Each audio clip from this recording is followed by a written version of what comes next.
Subscribe to AmpCode and ring the notification bell to get the latest content. Okay, so as you understood all about the PySpark and its basics, now let's focus on writing the PySpark applications.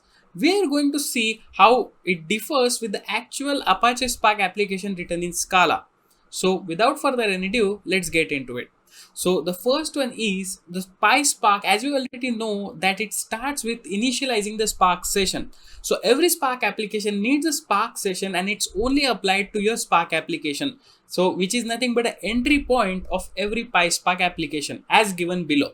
So in case of running it in PySpark shell via PySpark executable, the shell will automatically create a Spark session for you. So if you just go into the command prompt and just type PySpark and hit enter, the Spark session will already be created for you. But if you are working in any IDE or any Jupyter notebook or any other IDE that is possible, then you have to create a Spark session which is tied to your specific application.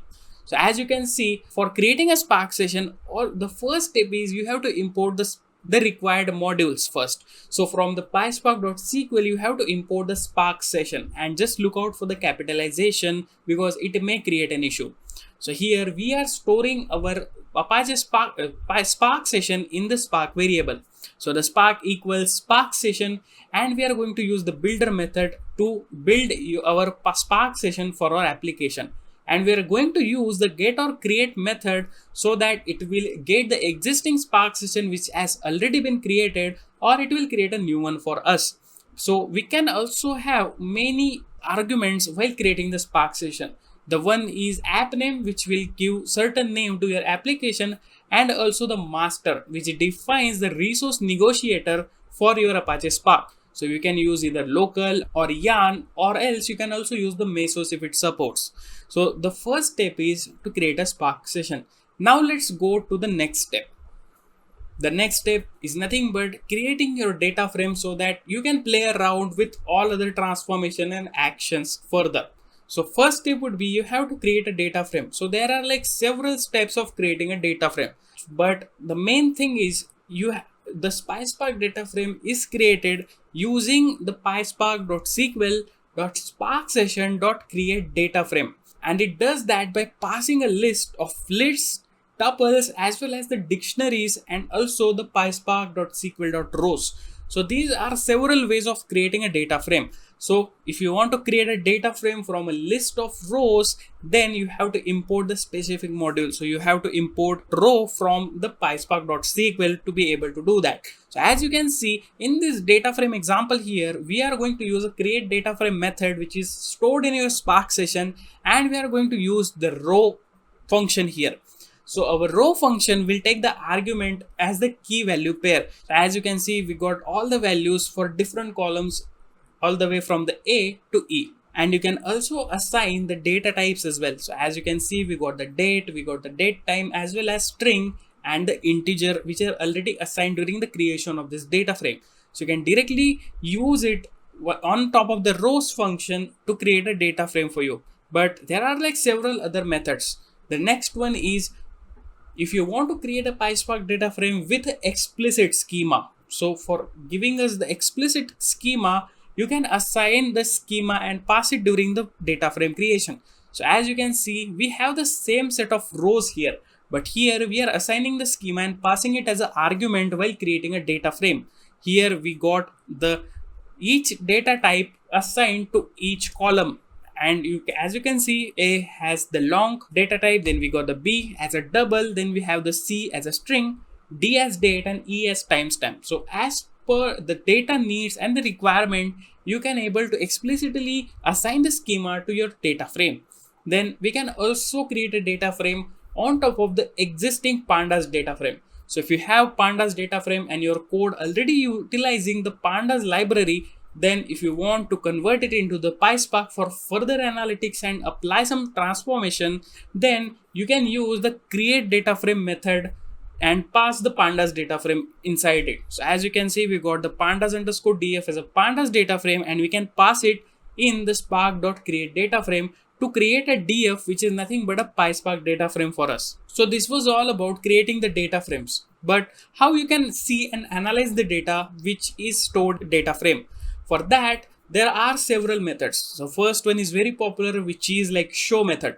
So show method will take the argument as a number of rows you want to return. So if you don't return it, it will only give you the limited set of rows. You can also pass it as a truncate method to actually enforce or negate the truncate to your values which are displayed on the console. So data frame.show will give you all the results which is present in the data frame, as well as you can see the data frame schemas as well as the column names using some of these functions. The first one is the columns. So to check what are the columns which are present in your data frame, you just have to go and execute the df.columns method. So columns will give you all the list of columns. As you can see, we got the A to E columns present in our data frame. And if you want to see the schema, so schema will have the list of columns as well as the data types and also the information of if it is nullable or not. That information you can fetch using the print schema method. So as you can see, you have to look out for the capitalization, and all these functions are in camel case. So this can also cause an issue. So just keep that in mind.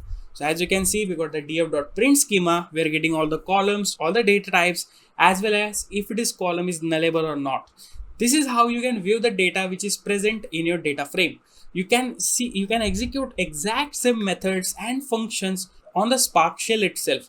So for PySpark, you don't have to execute Spark-shell. It is a Scala shell.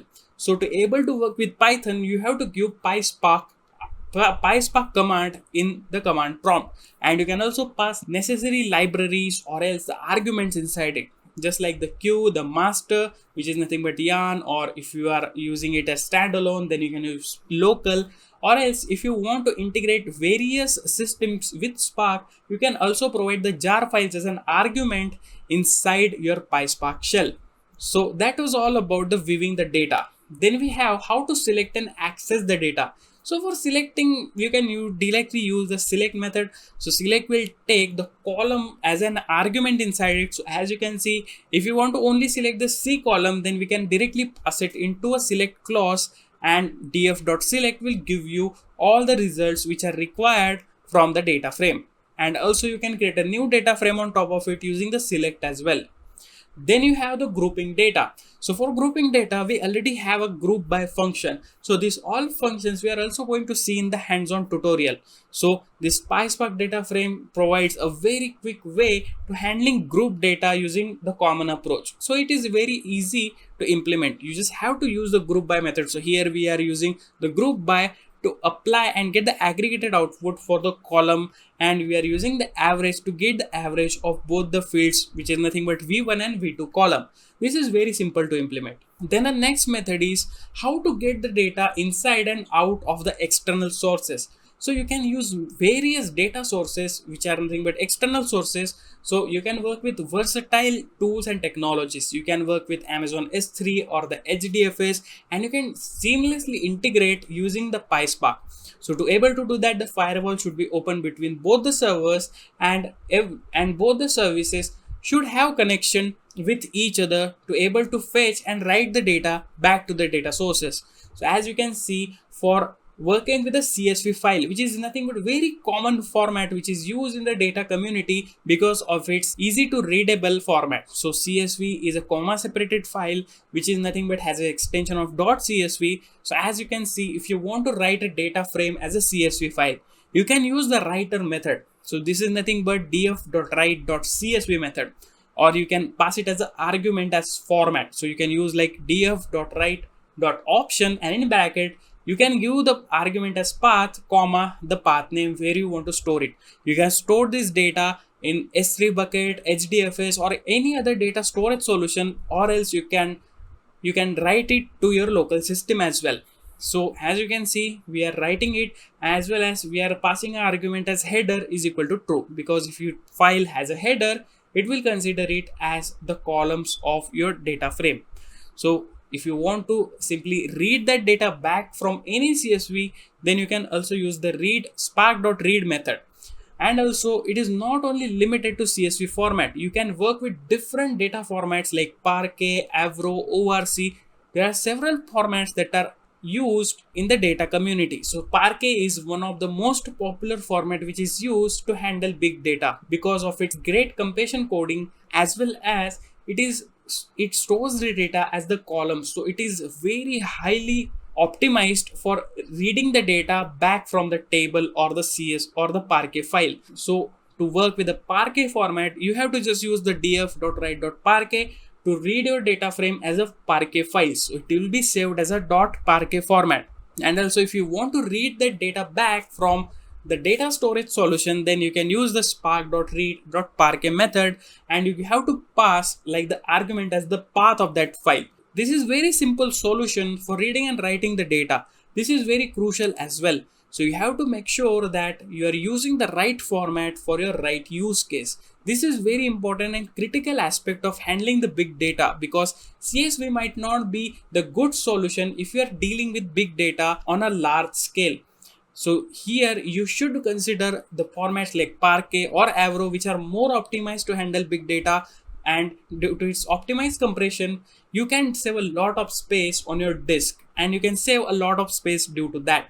And also they are highly efficient for reading and writing the data to the disk, because it stores the data as a columns as opposed to the rows in case of CSV. So this is how you can read and write the data back from any data sources that are available in the market today.